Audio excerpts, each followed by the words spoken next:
Good afternoon and welcome to Stock Talk. My name is Sean Kabak and I will be your host.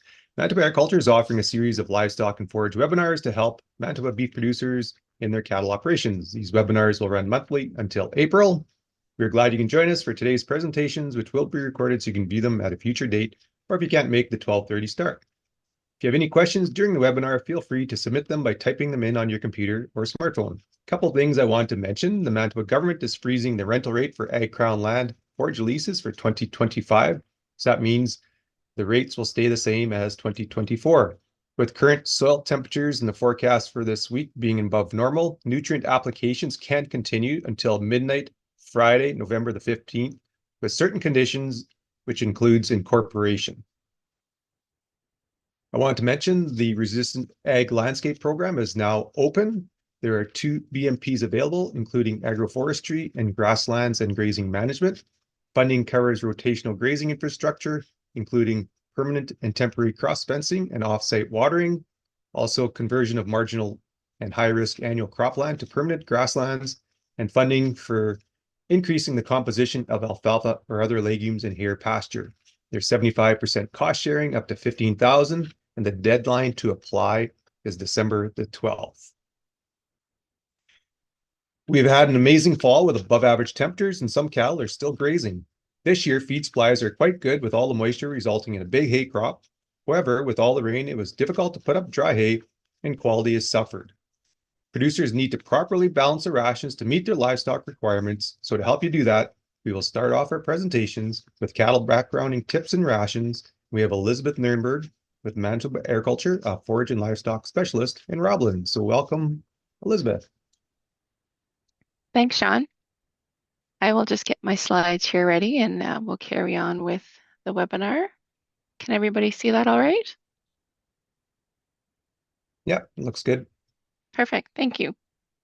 Welcome, everyone, and it's great to have you all online to join us and learn a little bit more about backgrounding. Sean, were you going to turn your video off now just to save on bandwidth, or I think I can do that as well. Bear with me one moment. Figure that out. Okay. Perfect. So in this session on growing the weaned calf, I will speak to some of the guidelines and things you'd want to consider when backgrounding your animals, whether you're retaining your own or purchasing some animals in, but we're going to focus today more on nutrition.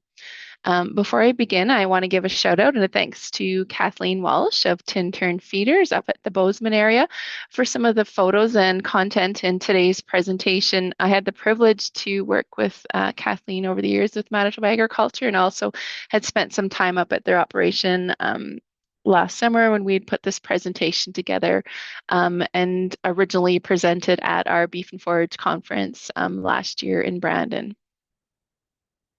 Just to start off with the definition of backgrounding, and I'm sure many of you are familiar with it, and I won't spend a lot of time on it. What we want to do here is grow calves at a slower rate of gain. And by doing that, we want to optimize bone and muscle growth, maximizing on the animal's genetic potential and growing out the frame. We want to avoid the excess of fat deposits. And oftentimes we hear that is we don't want those animals too fleshy when it comes time to market them. So how do we do that? And what are some of our targeted gains? We kind of want to aim for that 1.5 to 2.5 pounds per day, depending on several factors, which we'll go over here, including frame size, as well as your end game and what market you're after. With backgrounding, our rations are typically 60 to 70% forage on the dry matter basis, and we'll go through some different options on how we can meet our animals' requirements. When the first thing we want to do is kind of get those critters started on feed. I mean, especially these freshly weaned calves, this is a very stressful time for them. Anything you can do to ease that stress and get them on the right track is what we're after, and to get them well on their way. And so what are some of the things that one can do in order for that to happen? So often, a good quality grass hay is given that first week, a long stemmed forage, that the cows are probably most used to eating. We want to be careful with sudden introduction of alfalfa hay because this could cause scours or bloat. The calves can sort out the hay. They can selectively eat that alfalfa portion of the leaves. And sometimes we've seen some wrecks if we're providing it in a bale feeder. And for example, they push that ring off if it gets towards the bottom of the bale and they engorge on what's left of those leaves. And so we can run into some bloat problems there. So we want to avoid over processing, over grinding once they're on a TMR or processed feeds. Adequate space is important. Bunk space somewhere in that 8 to 12 inches if they have feed in front of them most of the time. And in terms of a pen, some general guidelines or recommendations are in that 160 to 250 square feet per head. Water is often overlooked, but simply put, if they're not drinking, they're not going to eat. So we want to ensure that there's clean, sufficient supply of water, that they can find it. A good tip I saw when visiting Kathleen's is they had a wire broom kind of hanging right on the post there that they would dip in and clean out those waters, especially at the beginning when we're trying to get those highly stressed calves on feed and water. We want to make gradual ration changes over time with silage and with concentrates. When we're talking about incorporating our grains, start with a pound of grain, increase the concentrate by half a pound per head per day until that desired level is reached, and be aware of digestive upset signs if they're backing off feed, bloating scours, that kind of thing. We also want to make sure that you work with your vet on a good sound vaccine program and use growth implants to capitalize on the benefit of them. Just want to make a note about feeding silages and high moisture feeds to lightweight calves. Ensure they are at least at 400 to 450 pounds. Lighter animals, they physically don't have enough room and space to eat enough of that feed that has so much moisture in it that they can't meet their needs. Their gut and their rumen is just going to fill up so quickly with all that water, and they won't do well. Um, as I mentioned, the first few weeks are important in setting up that calf for success. So we want to monitor, make use of some receiving pens. And here's an idea of using some temporary panels to make your pens a little bit smaller for a couple of reasons. It's easier to check the cattle, easier to pull them out if you've got some sick ones that need to be treated. Plus, it makes them easier for them to find the feed and water. As I mentioned, they're going through a lot of stress. They could be transported, trucked. They're looking for mom. Those kinds of things. So when monitoring for sickness, the more often you can check them, the better. What to look for. So look for the cattle that, are in the bed that don't come up to feed. Maybe they're just standing around the water bowl, behind the bunk, but they're not eating. A good time to check is when once you're feeding, you see who all comes up and see who is eating. But, the more that you can monitor them and treat any sickness, obviously, especially today with the strong prices, the more you can do to maximize your returns. And Kathleen was saying, it pays to have hired or have extra help around when you're going to prevent some of those animal losses. Um, Here's an example of some receiving rations. As a gradual change over about a 10-day period until they would get down to, about a pound and a half per hay. And so you can see you start out, with a little bit of oats, and then over time they're increasing the grain content. It's important to keep bunks clean. What some backgrounders do at the beginning, if you're going to baby those animals, they'll maybe feed twice a day. That seems to encourage intake and minimize sorting. In this beginning time, maybe it's not as important for them to clean the bunks. Obviously you don't force feed them or don't force them to clean them up before you provide fresh. We want to get them going and on feed. So maybe you'll have to do some bunk cleaning in that first little bit and not let those fines build up on the bottom of the bunk. Anything that we can do to provide fresh, adequate feed to encourage them to come up to the bunks and eat will do better for your operation in the long run. When we talk about backgrounding animals, what are some of the gains that we're looking for? What is reasonable and, what should you aim for? I guess it depends on a few things. And so, frame of the animal is one of them. And so here's a chart that kind of looks at, some guidelines, we definitely don't below a pound and a half per day. It's just not efficient and not economical in the long term. With that being said, a small frame animal, for example, we don't necessarily want to push it to 3 pounds per day of gain. When looking at backgrounding calves, it's going to involve some planning and not just on the nutrition side. So I just want to spend a little bit of time on that. And so when we look at, a marketing plan, we have to consider a target weight. So what are we aiming for? Do we want some lighter feeders that are going to hit the grass market in spring, or are we aiming more for some heavier animals that will go directly to the feedlot? The time of year should also be part of our marketing plan. Like that being said, grass cattle are typically greater in demand earlier in the spring, and then heavy feeders are generally marketed to the feedlots more in late summer.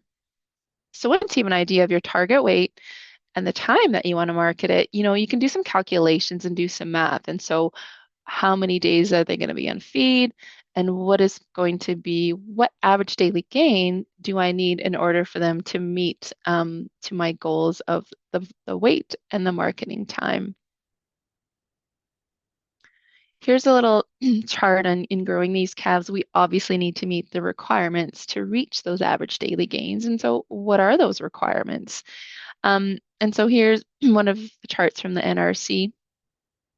For example, if we're bringing in our 500 pound calf, and we're aiming for that 2 pounds, we're going to need to provide in the ration energy value of about 67.5% TDM and about 11.4% crude protein.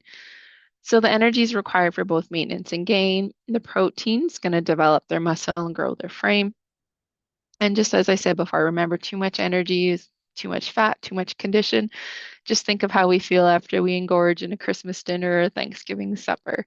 And so that being said, the amount of energy is in the diet is directly going to affect our average daily gain. Just briefly want to touch on cold temperatures, and I'm sure most of you are aware of this, but as it gets colder, below the animal's lower critical temperature, we're going to have some cold stress and the cattle nutrition requirements are begin to rise. And so we need to provide that extra energy in order for them to meet those requirements. So rule of thumb is with every degree below that lower critical temperature, we need to increase the total digestible nutrients or energy values by 1%. A lower critical temperature of -8 has been used for livestock with dry, heavy coats, but -21 in calm conditions have been used for well acclimatized animals. So oftentimes, we can't do much about the cold stress, but there is something that we can do with wind, right? We can provide some wind breaks and shelter. And so I just wanted to kind of point out, what would feel colder, right? We have -1 and 64 km/h wind, or -23 and a 32 km/h wind. So if we look at the values and the wind chills, we can see that in fact the minus wind with the 64 km/h wind is in fact harder for the animal to deal with. And so we can't do anything about the temperature, but we can definitely provide some shelters and windbreak to combat the effects of the wind. Also wanted to note to look at the environment. If there's ice around the waters, the animals could be skittish. They could be shy about going up for the water if they're going to slip or fall.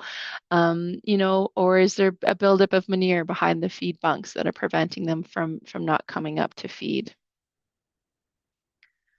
So what are we going to feed these animals and these critters to meet their requirements? With the diets being largely forage based, there's so many options. And so we're just going to go over a couple of the most common ones.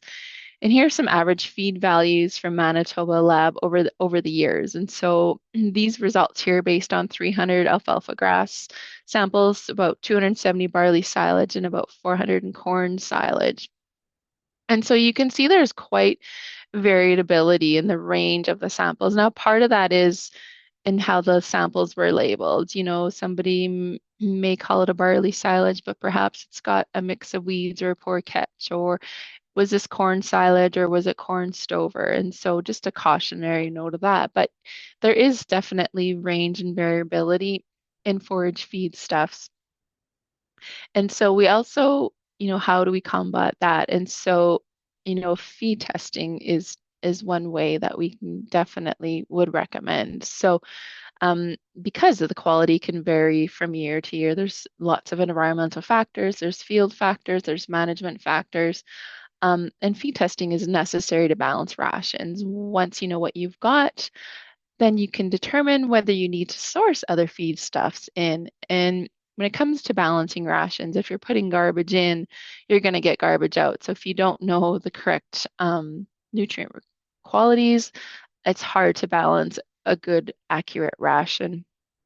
Um, and not knowing the moisture can come back to harm you as well. For example, if the silage is wetter than you actually think it is, you could be shortchanging them on dry matter. On the other hand, if it's drier than you think it might be, you could be overfeeding and wasting.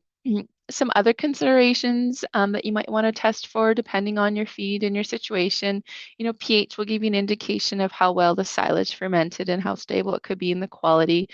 Ergot, nitrates if the plant was stressed. You may also want to look at sulfur, if you've got high sulfates in your water, or if you're feeding something like DDGs, are we getting too much sulfur in the diet? Is it possibly tying up copper? So those are other things. When doing your feed test, you definitely want to look at a wet chemistry analysis is more accurate in terms of fine tuning those rations. When we look at building some rations for backgrounding animals, obviously the pricing of feed ingredients is important. And so oftentimes I get questions or I get asked, what is a better buy and what should I be buying? Well, it can be it can be hard to compare apples to oranges. So let's compare apples to apples. So for example, if I can get barley at 4.25 a bushel, um, it's just a standard bushel weight and it's 83% energy. Am I better to do that? Or if I can get oats for 4.05, and it's a little bit less energy at 76% TDM, which is a better way to go. So feel free to scan this QR code or go on to our farm management webpage. And this is feed plan calculator. And so what it does is you can input all these, the cost, the nutrient qualities, and then what it will do is it will calculate you a price per pound of TDN so that you can make some comparisons. And now this is just based on that one factor and realizing processing and other things come into play here. But for example, using that calculator, you can see that the barley, in fact, would be a better buy, that per 1 pound of TDN or per 1 pound of energy for, say, it's going to cost me 12 cents compared to, corn or oats. But feel free to play around with that calculator and use your own numbers. Here's just another example looking at crude protein and what that cost would be, so um, and just discussing with some of our farm management team, this year, depending on, the price of hay, that often alfalfa grass hay is your cheapest source of protein, but this year canola meal and DDGs can be just as cost effective. So it's important to know your costs. Um, that being said, maybe price isn't the only factor that you look at. How does the feed work with your equipment and your labor and your storage options? And, for example, canola meal can be pelleted. I'm sure we've all heard horror stories of folks trying to get DDGs out of a bin when the conditions weren't just right. So just keep a few of those factors in mind.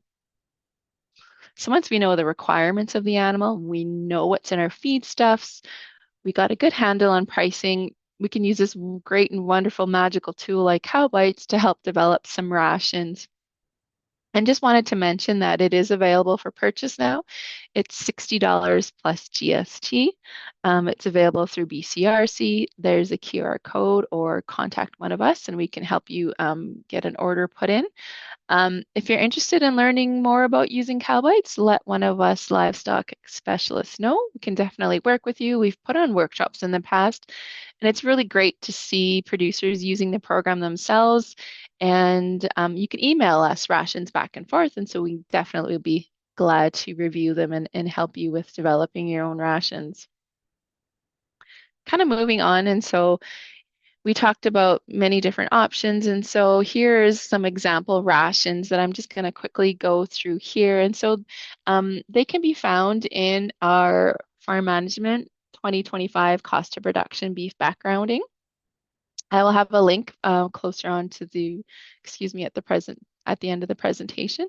So here's one of the examples that they had put together. So looking at, a hay ration, if we're in that 5 to 600 pound, 11 pounds of hay, 6 3/4 of barley with a little bit of mineral, there's our cost per head per day, and then we can see kind of the step up rations in the program that you would need in order to meet your targets. Looking at barley silage, so we still need a little bit of hay in here, probably to meet our crude protein needs with a little bit of a less legume compared to our last ration that was, based on alfalfa grass hay. We're going to need to add a little bit of limestone to meet the calcium into balance, or 2-to-1 ratio. There again, the cost for that ration was as $1.47 per head per day. If we look at corn silage, it's another option. It is lower in protein, so we're going to need, in this example, we have a little bit of hay as well as some DDGs. So really the sky is the limit. There's a lot of different options out there. Based on the prices into this calculator, the corn silage based ration would be the most economical in terms of backgrounding. Okay, so things are going good. We got the calves on feed. We have a balanced diet. Now what? So feed bunk management is important to keep those calves on feed and minimizing digestive upset. So our goal is not only to deliver the right amount, but at the right time. We want to ensure that there's adequate space so they can all eat at the same time. The U of S is doing some research and, what role does the feed bunk space play in the performance, and kind of speculating, when the cattle consume the feed faster, if they have access to their space is limited, perhaps, the feed will probably ferment differently, increasing the risk for developing rumen acidosis and consequently liver abscesses. So adequate bunk space is important and crucial. So feed bunk management, reading those bunks, adjusting the rations. There's batch sheets that you can formulate depending on if they cleaned up, if there's some left. Accounting for weather changes. So in stormy weather, they're going to eat more, or will they not come up to the bunks if they don't have the adequate wind in the shelter? Those type of things. Cleaning bunks is also important and encourages dry matter intake. And it's also interesting about talk out in the industry about feeding twice a day. Often it improves feed efficiency, but taking a quick look at some of the research, there tends to be differing opinions, and I think some more work needs to be done in that area. So just because the calves are eating and growing, and we've got the bunk management down packed, life is good. Just keep keep an eye on monitoring animal performance, right? Weighing your animals. The scale is going to be your best friend. If you don't have a scale, what are some other things you can do? Perhaps you just load up, a few calves and go to your local auction mart or your local livestock yard, or anybody with a scale to get an idea. It's good to check in once in a while. And kind of a note here, I had listed, double check your math. I've worked with some producers in the past who've called me up and said, I've done some monitoring and they're not gaining like what I should be. And then turns out they had the wrong pen or the wrong weight and things were actually okay. But if you don't know what's happening, it's hard to make adjustments until it comes time to sell and you find out you missed your target and it costs you money on the end. So by monitoring animal performance, you can adjust the rations based on the change in the weather and the weight. As I mentioned, knowing your cost of productions is important in backgrounding, and that can be a whole nother topic in a webinar, but I just wanted to highlight it here and bring it up. So this is our cost of production that our great farm management team puts out. So I encourage you to look at this, but more importantly, do your own costs. And when I was looking at this, the numbers have changed since this was put together, a few months ago, but basically, if we're looking at a $3 market price, on those 9 weights, your break-even purchase price, depending on the cost you want to cover, you probably need you can pay 409 on that calf to break even.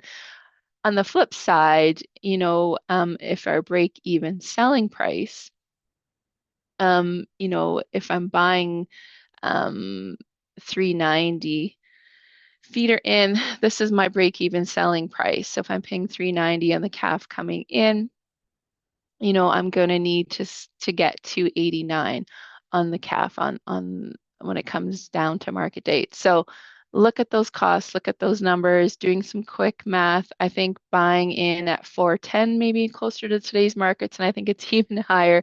Your probably break-even selling would be at 301. And from what I understand, that is protectable under the Western Livestock Price Insurance Program. So that's definitely something producers who are looking at backgrounding should consider. Just wanted to make a quick note and a mention that, agriculture can be stressful. Backgrounding calves can be in terms of these markets. So I encourage folks to reach out for help. We've got some great tools and resources in Manitoba, the Manitoba Farm, Rural, and Northern Support Services. Um, there's also the Manitoba Farmer Wellness Program available to access as well. Just kind of wrapping a few things up. The first 3 weeks are critical. Whatever we can do to set that calf up for success will maximize our marketable animals in terms of our operation and keep us going for another year.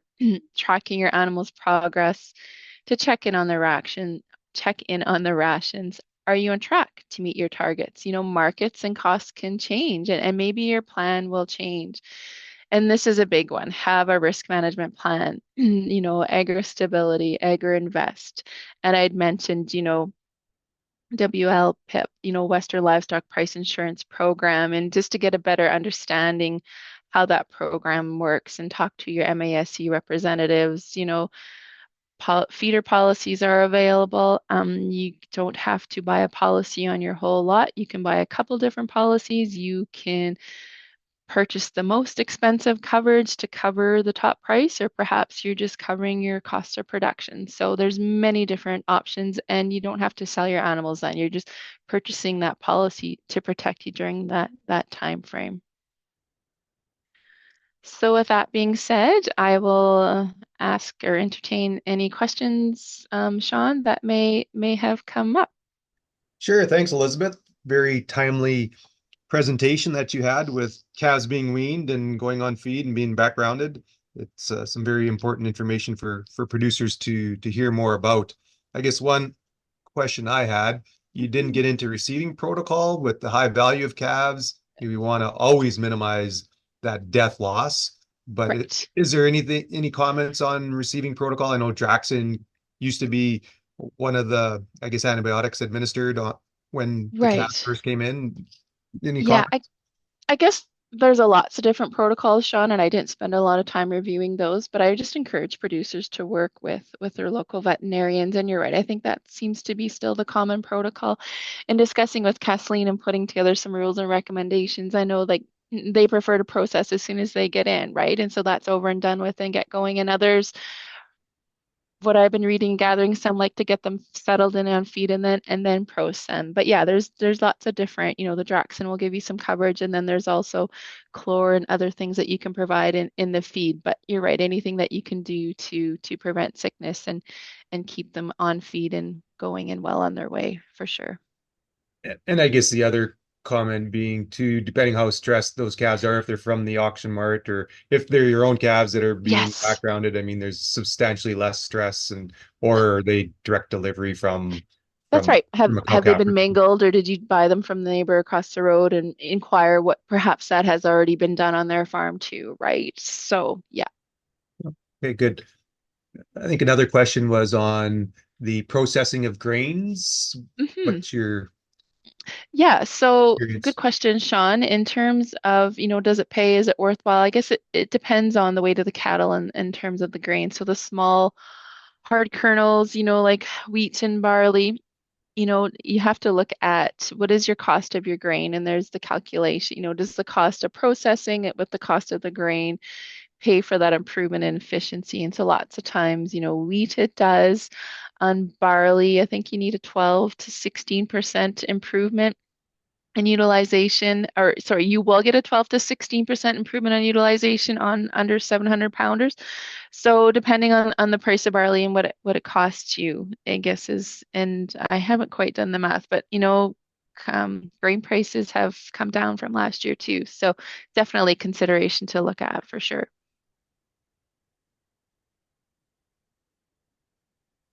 Okay, thanks, Elizabeth. I don't see any other Okay, questions, okay, so perfect. Thanks for having me, Sean. thanks for joining us. So we're just going to set up here for our next presentation. And we have Dr. Stephanie Hansen from Iowa State University. She presented at the Beef and Forage Conference, which was held in Portage on October the 30th. So this is a recording. We were fortunate. We had a great lineup of speakers with a number of really interesting topics that we were able to partake in. So this is Stephanie Hansen talking about smart mineral and vitamin nutrition for stronger beef herds and continues with our nutrition theme. So I'd like to welcome Stephanie. So I'm a mineral nerd. That's my handle on Instagram. It's what I'm really passionate about. I'm primarily a feedlot nutritionist, but I raise cows at home, and I grew up in a cow-calf operation in Northwest Iowa. So we're going to talk mostly about cow herd today. I do play around with the generative AI models. Our previous speaker, I saw a lot of generative AI images that were in there. You can kind of see the tone that GPT makes on things. So this is one of the ones that I made to put feedlot cattle there in the great state of Iowa. And one of the questions that I asked this AI model at one point was, well, I really think minerals are the superpower, the superhero of our cattle diets. And this is the image that it gave me, this image of the superhero with trace minerals there on his chest. And I thought, well, hell, that is going in every talk I give for the rest of my career. And so this is the goal of my lab, really figuring out how do we go from kind of this one size fits all, 30 parts per million of zinc for everybody, to actually refining what the roles of minerals and vitamins are for animals to help ultimately optimize performance, but also producer profitability. So why do minerals matter? Sometimes I say it's because I have kind of a squirrel brain and I can get distracted really easily, but this is why I like minerals. Minerals are involved in literally everything. You can get the energy and the protein right in your ration, and if you don't have the zinc right or you don't have the vitamin A right, for example, that whole ration falls apart and your cattle don't perform the way that you expect. So these are all the things that we know that things like minerals and vitamins help support: cattle health, bone and muscle growth, feed efficiency, and reproduction. So as a mineral nerd, it also means that there's a lot of complexity here because these minerals tend to have interactions with each other, and that's something we'll talk a little bit about today. So if you're familiar with where we kind of get the gospel of mineral nutrition, that's our NRC document. There in the US, it's NASEM now, because they like to keep me confused on acronyms. Those recommendations are for total diet. So for zinc, the concentration recommended in the whole diet is 30 parts per million. That's not 30 parts per million of supplemental, that's the total diet. Now, practically speaking, as nutritionists, we don't go out and analyze the forage for zinc or analyze all the feeds for zinc. We just kind of ignore it and we add 30 parts per million to the diet. But I just wanted to point out that distinction. One of our big challenges is that we have this one-size-fits-all approach. So 30 parts per million of zinc is the beef NRC recommendation for the growing bull, the reproducing heifer, and the wean calf that comes into my feedlot this week. And I can tell you that that's probably not true, right? Because there's very different demands for each of those animals. Okay, so I'm going to tell 3 stories here today. One's going to be about copper, one's going to be about zinc, and one's going to be about vitamin A. So I made this image with GPT, and I've titled it here, The Copper Conundrum. So one of the challenges that we have, and we'll talk through this here quite a bit, is that we have some animals who are copper deficient and some animals who are clinically copper toxic, and I may see all of those animals in the same day in my feed yard. Copper is very regionally affected by things like high sulfur water and drought and other things. We'll talk about some of those factors. And copper is one of the things that I think we don't have a great handle on what our animals really require. So let's talk a little bit about this. Okay, why do we care about copper? It's important in all kinds of things. It's important in reproduction. It's important in hemoglobin synthesis, iron metabolism, so how your cow gets her energy. If you have really copper deficient cattle, you can sometimes see they kind of have that reddish tint to them or that gray around the eyes and the muzzle. It's not a good way to necessarily diagnose copper deficiency, but that's because actually pigmentation from melanin is a copper dependent process. So that's part of why they change color. So if we have copper deficiency, poor reproductive success, lameness, diarrhea, some other problems that can happen.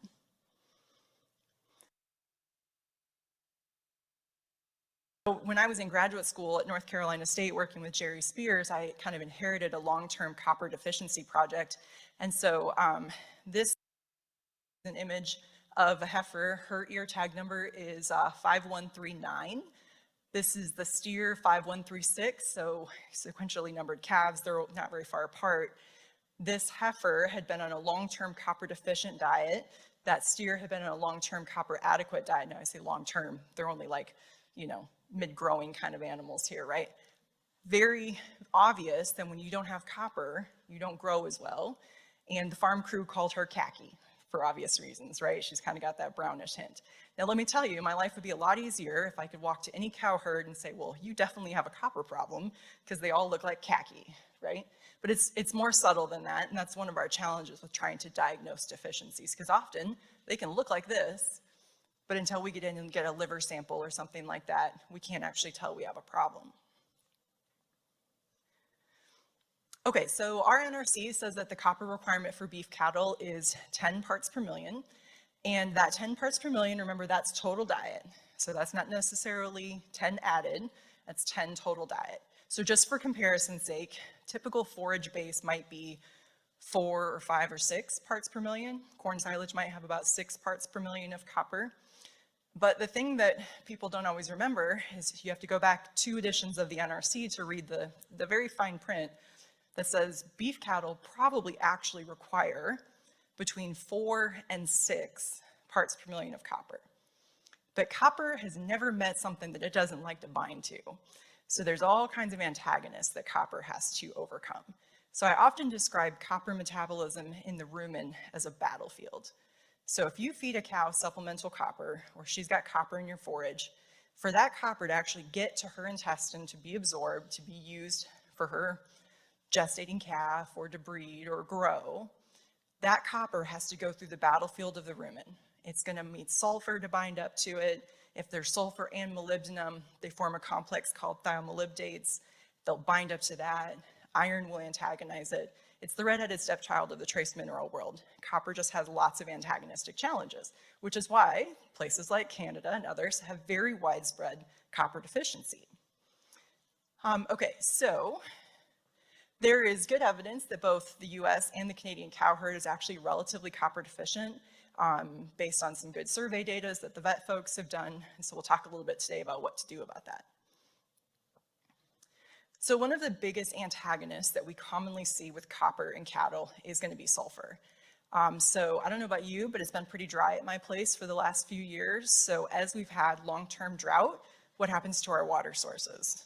All the crap that's in there is even more so, right? It's all concentrated. We don't have the dilution that we had before. So if you had high total dissolved solids 3 years ago, you probably definitely do now. You've got high sulfate water. It's even worse now than it was before. That and on top of some other stressors, we often can have high sulfur exposure in our cow herd. So sulfur will bind directly with copper and prevent it from being absorbed. And then sulfur can also interact with molybdenum. So molybdenum is maybe more in your western forages than other parts of the country. It's more kind of range grasses can be high in molybdenum. But those two together can be a really potent punch against copper that causes some of our deficiencies. Depending if you bring any byproduct feeds in, distillers, molasses, things like that, they can also be relatively high in sulfur.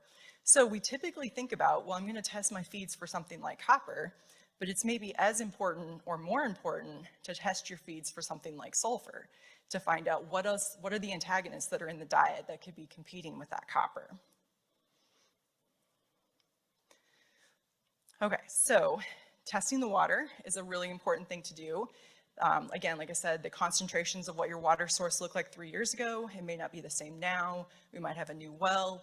I would say probably 50% of the calls that I get in the summer start with, oh, I moved the cows to a new paddock. We've never had cows in this paddock before, and I don't know why nobody's bred this year. And then you start talking to them, and they go take a water sample, and they're like, yeah, there's a lot of iron in that water. It's actually pretty gross. I wouldn't drink it. I don't know why they're drinking it. And it turns out that high iron is keeping copper from being absorbed. So those cows are copper deficient. So water is something really good to keep on your radar. So one of the other things that can happen with copper is that we have a lot of different sources of copper that we can use in our rations. So I've just got a diagram here of the rumen. Frank talked about how awesome it is that cattle can eat grass, and I totally agree with that. So this rumen is one of the superpowers that our cattle have. But that rumen is a giant fermentation vat. And so there's lots of what we call reducing interactions happening in there. And one of the things that that supports is that copper will bind up with these sulfur and molybdenum complexes. They get digested out and sent out to manure, and that animal never gets to use that copper that got bound to it. So if you feed a source of copper that is not soluble in the rumen, for example, a hydroxycopper, that copper would go through the rumen and it would not bind up with that sulfur or that molybdenum. Okay, so that could be a really good strategy maybe to consider to overcome if you have some of these antagonists in the diet or in the water, with the caveat of if these thiomolybdates, the sulfur and molybdenum complexes, if they don't find a copper friend to bind up, they actually end up getting absorbed. And now they're running around the cow's bloodstream looking for copper. And that's much more detrimental in the long run. So I always say one of the biggest things is more is not always better when it comes to mineral nutrition. Sometimes small amounts are just right. And oftentimes we don't want to go to 100% of any one source. So if I am dealing with an antagonist situation, I think I've got some details here on this in a second, I want to consider more things like blends. So we'll come back to that in just a second. Okay, one of the challenges with mineral nutrition is that oftentimes we don't know we have a problem until it gets to the time of year where we're looking at, what was our conception rates this year? Did we have summer pneumonia? How did branding go? Things like that. And so we get what we call subclinical deficiencies. So if we kind of zoom in on this side of the graph, this would be the subclinical deficiencies. Clinical is where it's bad enough that you maybe have some dead animals, you're calling the vet. I prefer as a nutritionist to never have to call the vet. And so right here, the subclinical part of the problem here is that here's where you can be losing a lot of money, right? Because you've got more illness, you don't have as many cows bred this year as typical. So this is where keeping good records can really help a lot, because you can start to realize, oh, like the cows that are in that pasture, they don't have as good a reproductive success as these cows. And you start looking at the forage base, or you look at the water and you realize, boy, we got a high sulfur water source over here. We need a different mineral plan if cows are going to be over here. Or maybe they're not there during breeding, they're there at a different time. Okay, so how much do we supplement if you think about copper?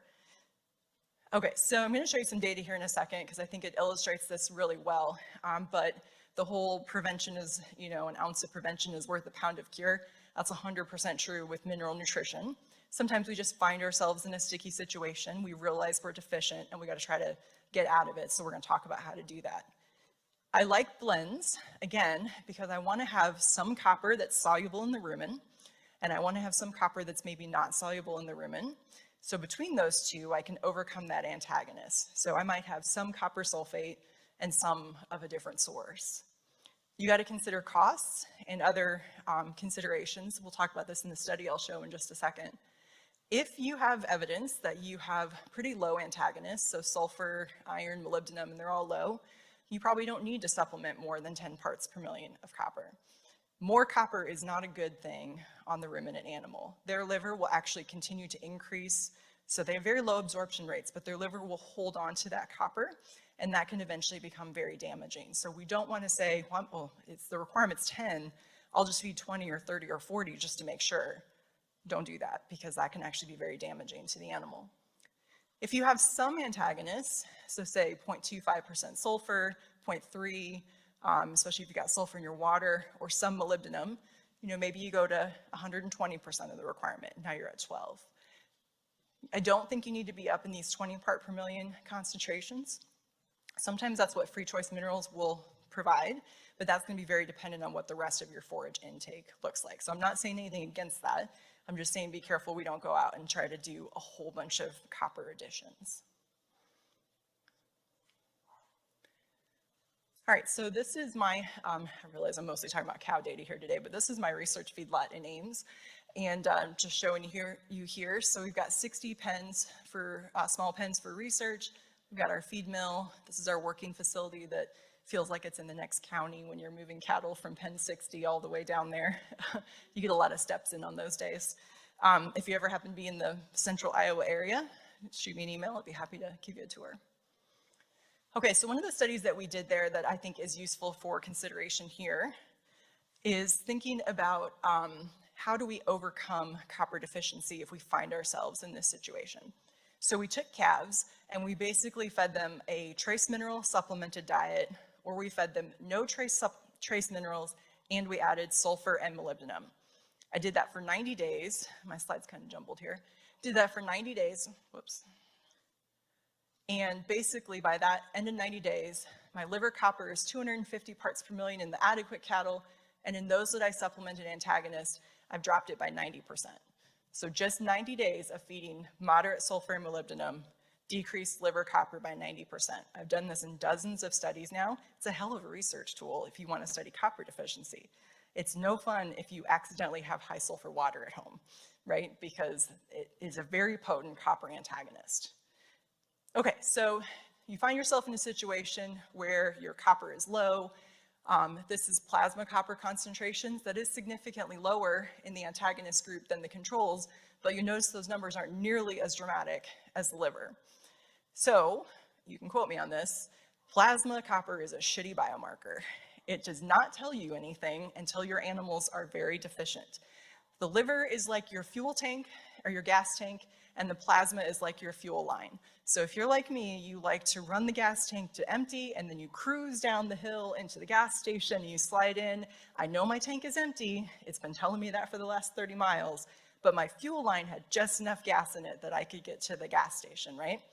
That's the liver and the plasma. The liver does not fall down in concentrations until that plasma starts to go down, because it's going to work really hard to just maintain plasma. And then once the liver is empty, the fuel line goes down really quickly. So if you have plasma data that says your cows are copper deficient, they're very copper deficient. Okay, so in this study, we wanted to see how could I recover copper status in these animals most quickly. So we did 3 different strategies. One of them was we fed 150% of the NRC, so that'd be 15 parts per million of copper, from just copper sulfate. So I found I have a problem. I'm just going to use inorganic. It's the cheapest route, and I'm just going to increase it. And then we did this ITM is multimin, so that's an injection that includes copper. And then the last one was a blend, still 150% of copper, so 15 parts per million, but 2/3 of it is copper sulfate, and 1/3 of it, or 25% of it, is Avela copper, so an organic source, so the blend, right? And here's what we found based on liver biopsies. So if we gave the cattle multimin in the ITM, that liver copper increases right away. And if we give them a blend here in the red, that liver copper increases by day 28. And if we just use the copper sulfate, that increases by day 42. So if I had 6 weeks of patience to wait, the inorganic got me there, and that would have clearly been the cheapest route. The blends got me there somewhere in between, because the organic copper is more bioavailable than the inorganic, more is available for the animal. And the injection through the needle skips all the stuff going on in the gut, goes straight into the bloodstream. Much power comes with the needle, right? You can't overdo it because you can cause problems. But this is a great example of steers reading the protocol and being like, this is exactly what we would predict to happen. So depending where you find yourself, this can be useful information. Okay, so my second story that I want to tell here today is about zinc. So one of the things we're really interested in our lab is dealing with transit stress. So Canada and the US are very similar in this regard. Oftentimes where your cows are, for example, here in Manitoba, is not necessarily where your grain base and where your feedlots are. So we often are moving cattle from ranch to maybe stocker operation, to feedlot, to the abattoir. And one of the things that we know from the way that we haul large cattle is we don't let them lay down during that time, right? So they have to stand the whole time, so they're tired, which makes sense. And we're very interested in how something like supplementing zinc before or after a long-haul trucking event might help them with recovery. So I'm just going to show you a few pieces of data here today. So the NRC recommendation for zinc is 30 parts per million. And what we did in this study is we had cattle that came in and we wanted to mimic like a 6-week preconditioning period. So like this would be something you could do on the ranch before you truck cattle somewhere. So my gold bar here, this diet actually met the NRC recommendations. It had about 40 parts per million of zinc in it, but I didn't add any more zinc. And then the other half of the cattle, this is some Angus cross calves, weighed about 260 kilos coming in. My other group got 100 parts per million of zinc from zinc sulfate added. So 40 parts per million in the gold, 140 total basically in the red bar. So we fed these diets for 6 weeks. Everybody goes on a truck. Half of them went for an 8-hour truck ride. Half of them went for 18 hours of truck ride. Then they came back to the feedlot. And now at this point, everybody goes on high zinc. So looking at the effects of low versus high zinc in preconditioning, and then having everybody go on high zinc after trucking. Okay, this is the very consistent thing we have seen across our different trace mineral transit stress studies. There's something about zinc in particular that seems to help these cattle get on feed more quickly. So this is in that 6-week preconditioning period. The red is the high zinc. These guys ate more overall. And if you kind of zoom in, this is the 6 weeks of the pre-trucking, preconditioning period. Those high zinc cattle get on feed more quickly. They kind of stay elevated and then they maintain that. And of course, if they just ate more and didn't gain more, that would be no good. But it turns out they actually ate more, gained more, and were more feed efficient. So feeding 3 times what the NRC recommended for zinc, in this case 100 parts per million from just zinc sulfate, which probably cost less than 50 cents per head for the entire period, ended up giving us 6 kilos more body weight per animal by the end of 6 weeks. So from a rancher perspective, it could be a really good strategy to add some more zinc in your preconditioning ration and potentially give you healthier and more calf weight to sell at sale time. So if we look at the post-trucking performance of these calves, and we've seen this in a couple of studies, same thing, even though everybody's now on high zinc, right, after the trucking event, our high zinc cattle from before still get off to a greater start. And then we kind of have this little increase where the low zinc cattle take over. So what we actually end up seeing is that if you were on low zinc before trucking, but then you go on high zinc after trucking, you seem to have this compensatory gain response and you're actually more feed efficient. I've seen this in multiple studies where when I create deficiencies and then bring that mineral back, I get a feed efficiency boost. So it's like they're compensating for that lack that they had before. So we really like the idea of zinc as something that can help our animals get back on feed more quickly. Zinc has relatively low toxicity risks. Zinc sulfate's very affordable. It could be a great strategy to bring into our system. This is another transit stress study that we had done. This is the recovery relative to pre-trucking intake. So 100% would be exactly how much they were eating before trucking. This is all after trucking data. This is no supplemental zinc, 70 parts per million added, or 120 parts per million added from an organic zinc. And basically by 1 day after trucking, our zinc guys there in the gold and gray bars are eating more than the ones who did not get supplemental zinc before trucking. So we really, like I said, like this idea of zinc.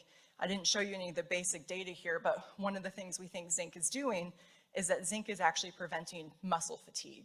Zinc is really important in glucose and energy metabolism, and so we've got evidence from other of our studies that would actually suggest this zinc is being used to help the muscle have more energy, and that's helping them want to go back to the feed bunk more quickly after trucking because they're not as tired, so they don't lay around as much. They get back up and go to feed. Okay, so the last piece of data I'm going to tell you here today is actually not from my lab, but from a good friend's lab over at the University of Nebraska, and that's going to be vitamin A. Okay, so this is actually a brand new paper that just came out in Applied Animal Science in the last few weeks, and this was part of Hannah Spear's work for her PhD with Mary there at Nebraska. Vitamin A is something that has kind of been the bane of our existence for the last few years. As we've had drought, we don't have green forages. Green forages have vitamin A, and so we've had more and more cows who are vitamin A deficient. So this group wanted to say, well, what really is the vitamin A requirement of cows? And it turns out that's a very tricky question to ask. So the NRC dietary recommendation for vitamin A is somewhere in the neighborhood of 31,000 IU per day for a cow. This actually is a supplemental number. That's not total, that's supplemental. And it turns out that if you go and look at the dairy NRC, they recommend twice as much. And if you look at the data from the small ruminants, it's almost 3 times as much. And if you look at the Australian model, it's again almost 2 or 3 times as much. So the evidence would suggest our vitamin A requirement might be a little low. And maybe this is part of why we see some of the deficiency signs that we sometimes see. And again, these are all supplemental. So Mary and Hannah wanted to look at feeding cows the NRC for vitamin A 3 times or 5 times.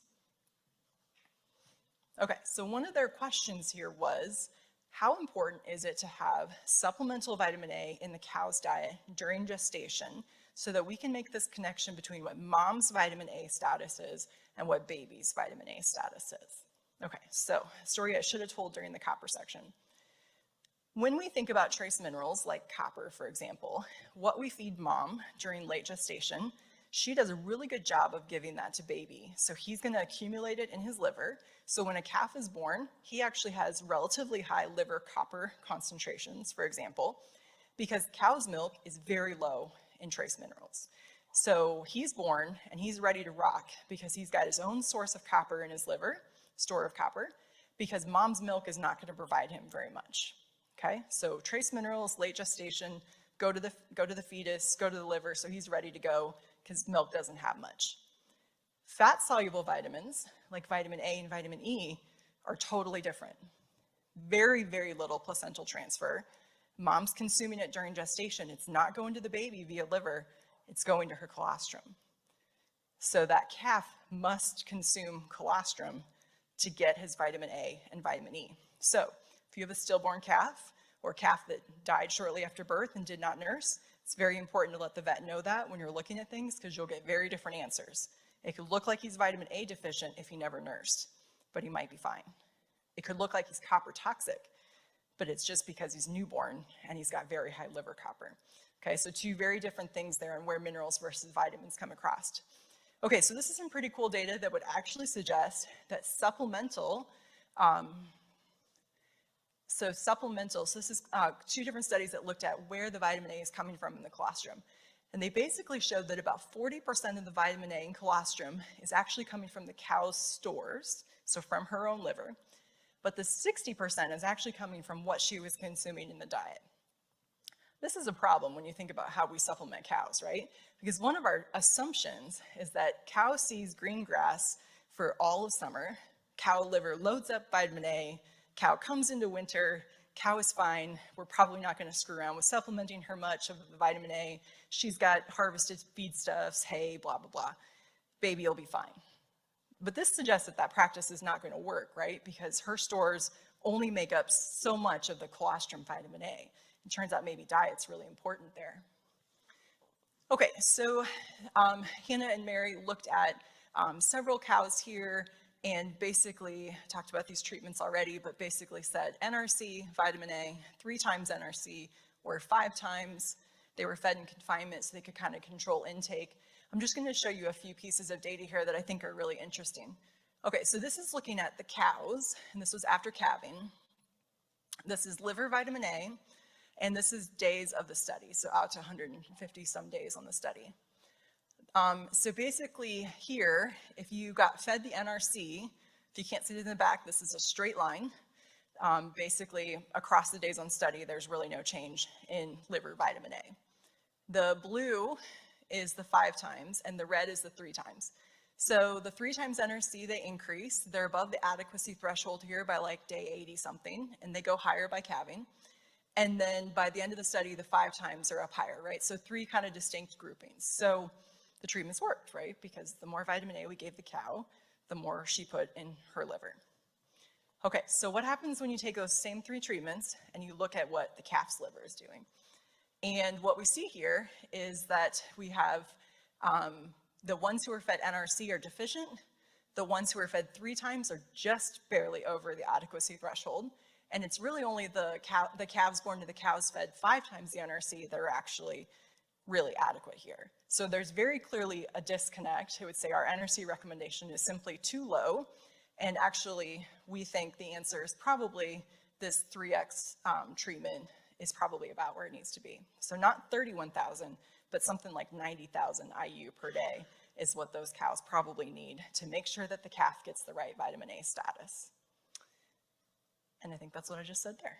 So, okay, so wrapping up here so I can turn it over to my co-presenter. We know that our cows are tremendously productive, and there's a lot of ways that minerals and vitamins help support that.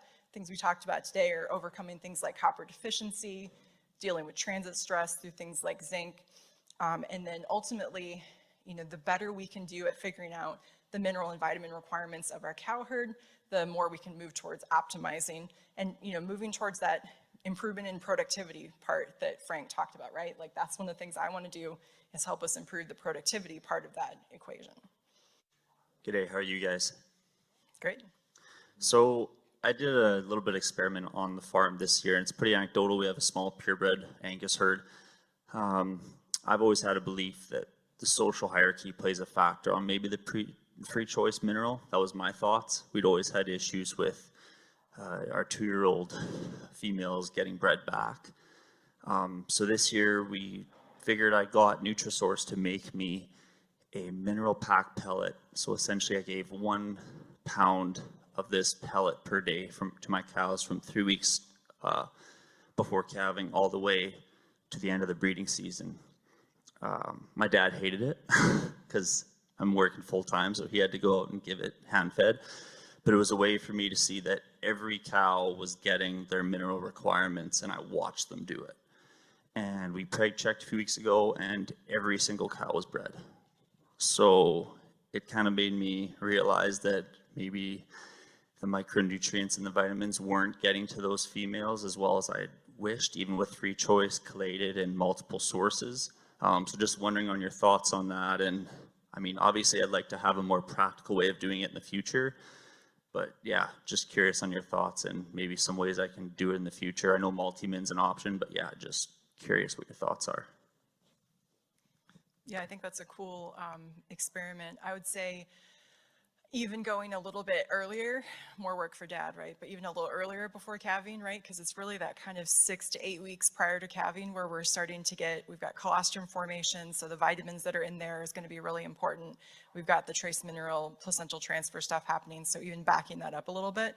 But when I tell people if you have to pick one time in the beef cycle to fix or address mineral and vitamins, it's the late gestating cow, right? Because it's exactly what you said. We set her up for good calving, baby up for good health, hopefully, and hopefully reset her up for rebreeding, which is what you saw there. There's definitely data out there that would say the boss cows will tend to go more to the feeder, so you can do some things like try to have more feeders available so that they can, have different places to go get the mineral.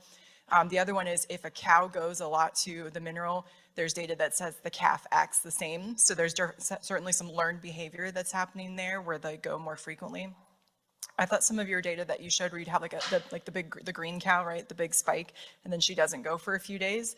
I think one of the things too could be that they go and they're like, that was like a lot of salt, and I'm just gonna wait a couple of days before I go back, right? So I love anytime you can force feed it, right? And that's what you did by having the pellet, because they were more driven by yummy stuff like distillers or wheat or whatever was in the pellet, right, than the mineral or vitamin driving that intake. So what are the questions? I got one for you. I wonder, I think your TMR is a good thought, Mary Jane. Liquid feeds adding to your bales or whatever you're doing if you're bale grazing during that time. Can we get what we need through doing it that way? I mean, I think that's a great idea. Like, QLF and stuff like that, they've made business out of figuring out how to make rocks float, right? If you want to. So I think anything that you can do that can take away the freedom of choice from her is good. And you still have challenges and stuff, but I think we do have to get creative. And to the economic point, with today's prices, it doesn't take very many more pregnant cows to pay for some changes to do in our micronutrient supplementation strategies. Would you add anything? Do we have any further questions in the crowd? Oh, I'll go this way.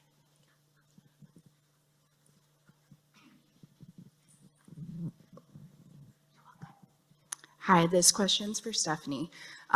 So when you talked about the different ratios of inorganic and organic trace minerals in blends, what is your ideal ratio that you've seen in your work of inorganic to chelated in blends? Yeah, great question. Super ironically, no companies want to pay me to test blends. And there's actually very little data out there on blends, but when you look at the survey data for what nutritionists are typically doing, if they do feel like they're trying to overcome an antagonism or they are trying to get better performance, it's often sometimes in that like 25 to 30% of organic, and then the balance of that is from inorganic, and then just kind of tweaking it from there. But that is what we call a swag in terms of being a scientific wild ass guess, right? Because nobody's really done a lot of testing with those types of blends. It's actually one of the things that we think we need to do.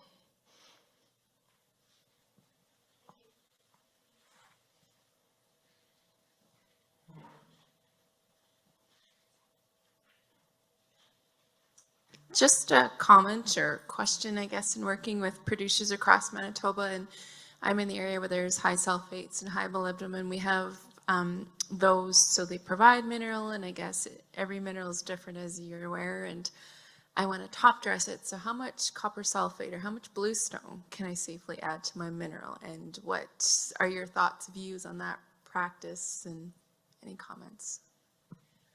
Yeah, so, it depends on what your targeted intake is. Are you you have like a 2-ounce target intake or a 4-ounce target intake to try to figure out, and you can kind of look at a lot of those minerals that might be like, 2,000 part per million or something like that on a base mineral, and then increasing a little bit. I would rather see some changes in sources of copper that come in. So, less interested in making huge jumps in total copper at that point, and maybe more interested in coming in with some sort of strategic supplementation of what happens if I bring in some organic copper or bring in a different source of copper in addition to that inorganic.